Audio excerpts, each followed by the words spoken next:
Radio Calling. I am Sam, your host, and today is Thursday, which means it is the music portion of my podcast. Now, if you're new to my podcast, what this podcast is a conversation of sports and music, with Tuesdays be directed towards sports and everything in that nature, while Thursdays are dedicated to everything music worthy. Now, today, I actually want to dive in to my top 5 favorite songwriters of all time. This comes on the anniversary of Blonde on Blonde being released 51 years ago yesterday. So without further ado, my number one top 5 all-time favorite songwriter is Bob Dylan. And if you haven't heard of Bob Dylan, do a quick Wikipedia or Google search of him. And you don't, I don't even know where to begin. I remember when I remember when I started listening to Bob Dylan, and I listened to his Biograph album back in middle school when I was in 7th grade, and that was at a time where I was still finding my musical background, and I was still discovering so much music, the Beatles, Jimi Hendrix around that time, and Bob Dylan. And once I heard the Biograph album, I really started to listen to the lyrics, and I remember I stayed up all night listening to Biograph and just listened to songs over and over.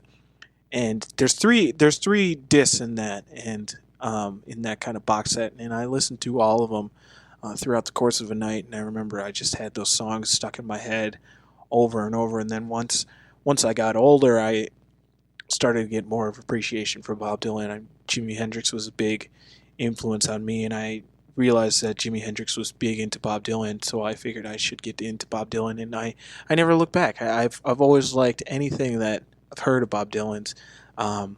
If you could ask me, what's my favorite albums, I would tell you it depends on my mood. I like from Bring It All Back Home to Blood on the Tracks, and there's a lot of different sides of Dylan in that. And I also like when he touches on his countryside too, with the songs like Lady Delayed and Tonight I'll Be Staying Here With You, stuff like that, where he started to reinvent his voice once again and kind of get that country kind of voice to his repertoire. But anyways, songs like Bob Dylan's 115th Dream, where there's a lot of lyrics and there's a lot of kind of storytelling going on, and then It's All Right Ma, I'm Only Bleeding, that song, when he would play those live, he would remember every word to it. And you look at the lyric sheet for that song, and I don't know how you remember that many lyrics, because it's hard to remember lyrics and play guitar at the same time, and play harmonica and guitar and remember lyrics at the same time. But Bob Dylan did it. And I remember another album that stood out was the bootleg album, the Live 1966, where he would play.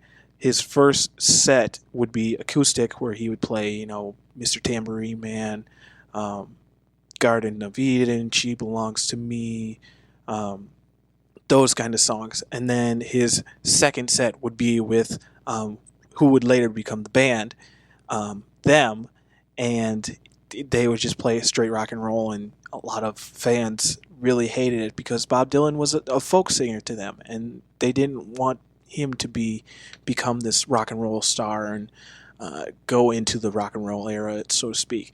So a lot of people were angry that he did that, and that only fueled Bob Dylan to go more and louder and play louder and yell and scream and do all this stuff. So a great documentary that is about 4 hours long or so is No Direction Home. Martin Scorsese directed it. It depicts the life of Bob Dylan and talks about the 1966 year and him touring in England, and just the reaction from the fans. And it's a great documentary that you should check out if you want to hear more about Bob Dylan. Now, what I'm listening to right now of Bob Dylan is Blood on the Tracks. That's probably one of my favorite albums of his. Again, I go back and I listen to that album, but I like the songs on that album, obviously, but I like the different songs that didn't make it on the album. The outtakes from 1964, his New York sessions. Those songs, they're all the same songs. If you see her, say hello, you're a big girl now, simple twist of fate, stuff like that. But they're different, and you know, you're a big girl now. The 74 New York City session is completely different from the album version that made it onto the record, along with Idiot Wind, another great song that I love. And also Tangled Up in Blue. All these songs were different. And I personally think that those songs, these outtake songs, are better than the ones that are on the album. But that's just my opinion. I mean, if you listen to the 74 New York Idiot Wind session, it's completely melancholy and it's completely somber. And the one that made it onto the album was cut in Minneapolis, and it is very angry and it's bitter, and it's Bob's got something to say, and he's gonna yell it at you, and I love that version as well. But I like the outtake much better. That goes along with Your Big Girl Now, and I love just the simplicity of it, and it's just Bob, a bass player, and a little steel guitar playing and a little bit of organ mixed in with that. And it's just, you can tell, I don't know if they were in the same room together when they were recording this, but you can feel it when you listen to this, that they were all in the same room and it was late at night and they were all tired. This is just what I think. They were all tired, and they just, were up late and doing this music, and it's so magical, and it just hits you right in the feels, so to speak. And I love those songs and those outtakes so much, and those are songs that I will listen to over and over, and I will never get sick of.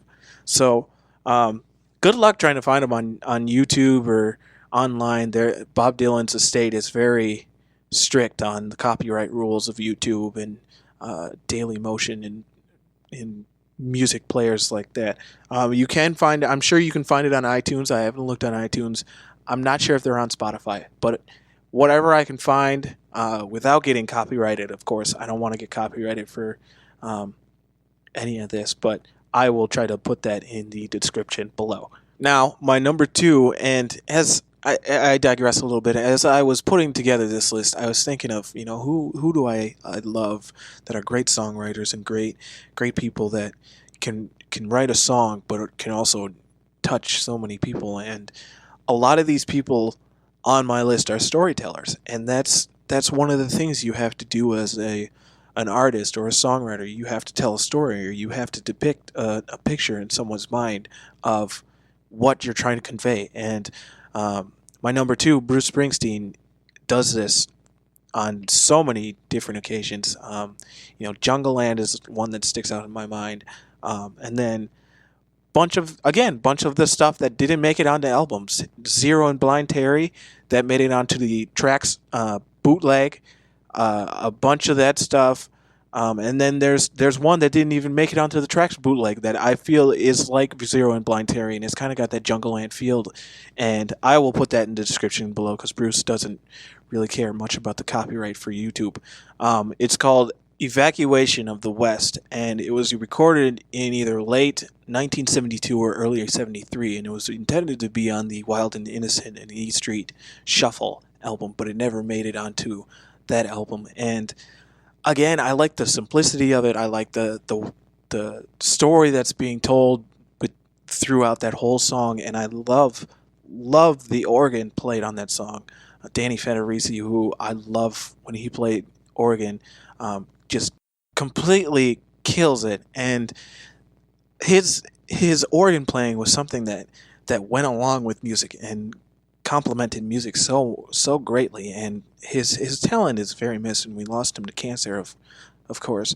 But when he played, everything that he played, I always listened for Danny, and I love his early, finding himself organ playing, where he was trying to figure out how to, not really figure out how to play the organ, but kind of weave himself in between Bruce's music and the instruments being played. And you hear that on, this song, evacuation of the West, Cyril and Blind Terry, and then you hear it on Racing in the Streets, um, songs of that nature where there's a lot going on, and there's a lot of storytelling going on in those songs, and Danny plays his ass off. And another song, Candy's Boy, that didn't make it onto the Darkness on the Edge of Town album. That's a great song. I will also link that song below as well. There are two versions of that. Bruce later put out The Promise, which is, again, bootlegs of Darkness on the Edge of Town, but there's also a rehearsal session of that song as well, so I will put both of those in the description below. But going back to Bruce, it's just his writing only got better over time, and I like he was very influenced by Bob Dylan, and you can tell by his early songs, where there's a lot of lyrics in those songs. Blinded by the Light, For You, stuff that made his first two albums. And you can tell that Bob Dylan was a great influence on him, and he drew so much composition from Bob Dylan, just the words and the phrases that he took from Bob Dylan. Those are things that you can hear on those first two albums, and then he kind of switches on his third album, and it's more kind of a rock opera and a rock pop album where you can play it from start to finish, and you feel like you have felt something, and you have witnessed something different. And that's what really started Bruce's career and got it, skyrocketed it, was Born to Run. And that album, and Darkness on the Edge of Town, which I love Darkness on the Edge of Town. I think all those songs on there are great, and those are more of a rock album, a full rock album, where Born to Run is kind of the rock opera, as I like to say. But again, all of his songs are great, and again, all of his songs only got better over time, and he's still writing and composing, and I'm so glad that he's still doing that. Now, my third person is another person that was influenced by Bob Dylan, and that is Jimi Hendrix. And I know what a lot of people are going to say, Jimi Hendrix is a guitar player, but no, he was so much more than that. If you listen to his lyrics and read his lyrics, there is a lot of influence of Bob Dylan in there, and there's a lot of words and phrases that a lot of people wouldn't think to put together, and Jimmy found a way to do that. And all of his songs are great, and that first album, Are You Experience, is a great example of his lyrical background, and where he was drawing his lyrics from was Bob Dylan and things that were going on around him as well. That's 1967 was when it was released, and you got to think of the time, what was going on at that time, with the Vietnam War, and the hippie counterculture kind of gaining full steam. So there's all of that going on, and you can tell that this is a time right in the middle of that, and you can listen to that whole album and feel and being influenced by that so much, and you can be transformed back to a time where you feel like you're back in 1967. Now, I struggled with my fourth pick to narrow it down to just one person, but I think because these people are in the band that I love so much and composed so many great hits, I have to include them all as one person, and that is George, Paul, and John of the Beatles. And I know I left out Ringo Starr. I love Ringo as a drummer, and I love him as a person that would sing one song on every album, and I was always looking forward to figure out what song that was when I was growing up. But he didn't really write his own songs. The first song that he actually wrote was on the White Album, and that was "Don't Pass Me By," which was on the White Album in 1968, a year after "Are You Experience" came out. So, but going back to the three songwriters in the group, my favorite Paul songs are "Penny Lane" and "She's Leaving Home," which are are two great songs, and I alluded to "She's Leaving Home" in my last episode of my music podcast.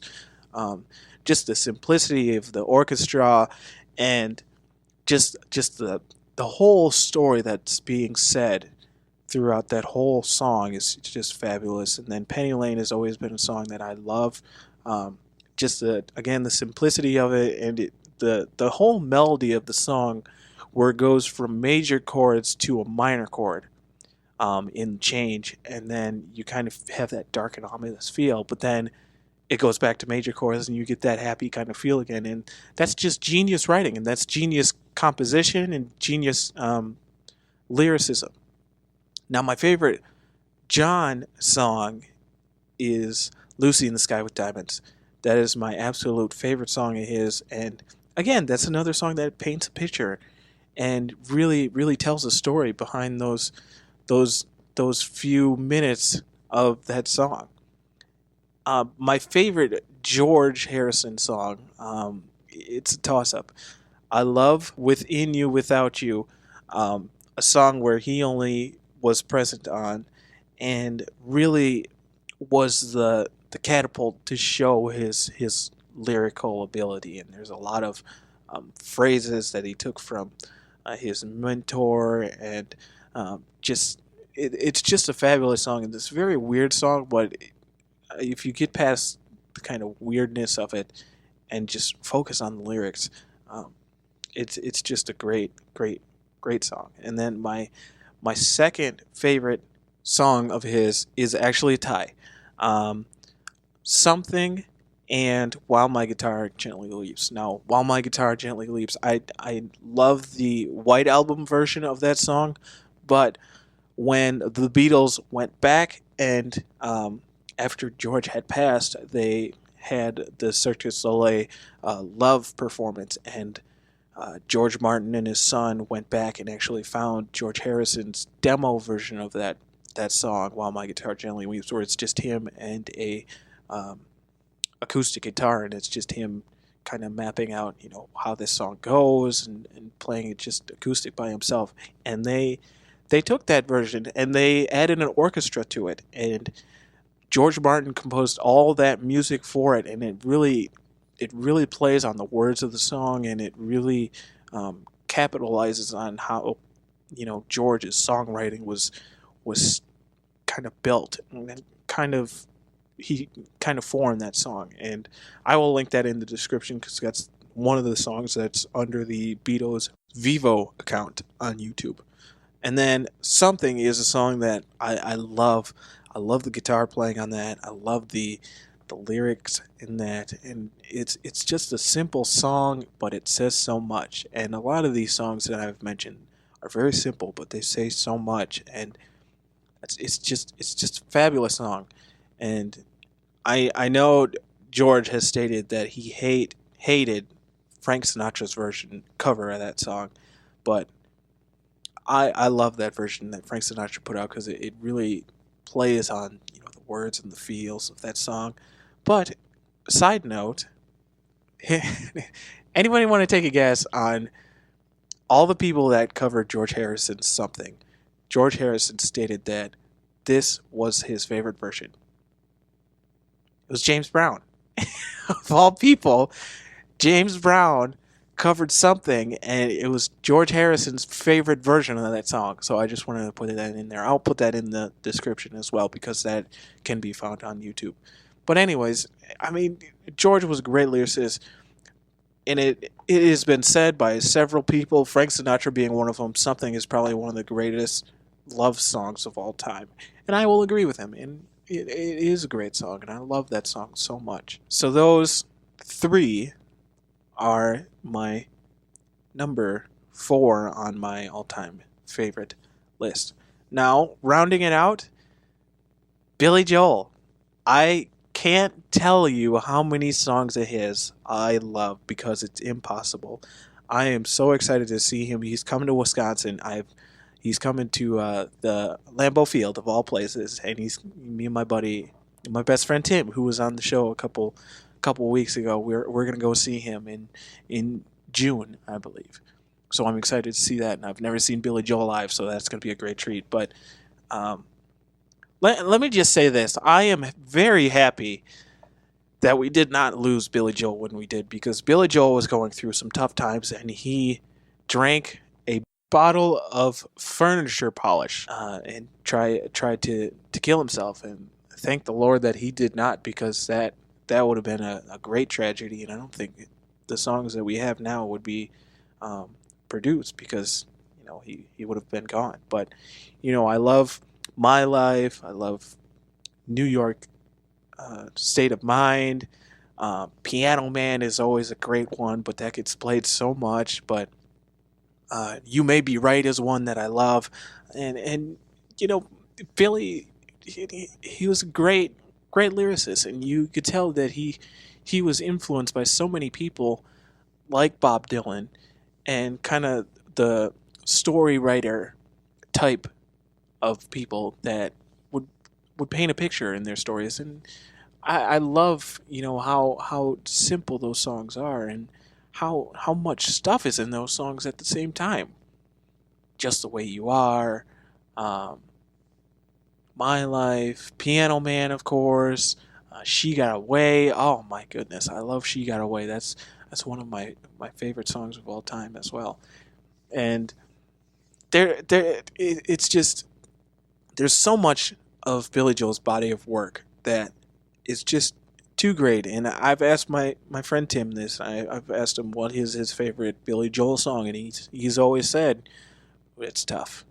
It's very tough. And I will agree. I can't do it myself. I can't think of a song that sticks out to me greater than the best. Granted, there are songs that, he's made some very interesting choices with songs, but those songs are still great. Like, For the Longest Time is one of them, where he was going through his doo-wop phase of the 80s, and those songs are still great. And I love that 80s kind of phase that he was through. So, again, to recap, my top 5 favorite songwriters of all time. Number 1, Bob Dylan. Number 2, Bruce Springsteen. Number 3, Jimi Hendrix. Number 4 is a trio, John, Paul, and George. And number 5 is Billy Joel. Well, that'll do it for another episode of Radio Calling. Again, I am Sam. Join me on Tuesday for my sports aspect of my podcast. Again, follow me on Instagram and Twitter at LondonCalling22. And don't forget to press that subscribe button on this video. You've been listening to Radio Calling. I am Sam, and we'll see you on Tuesday.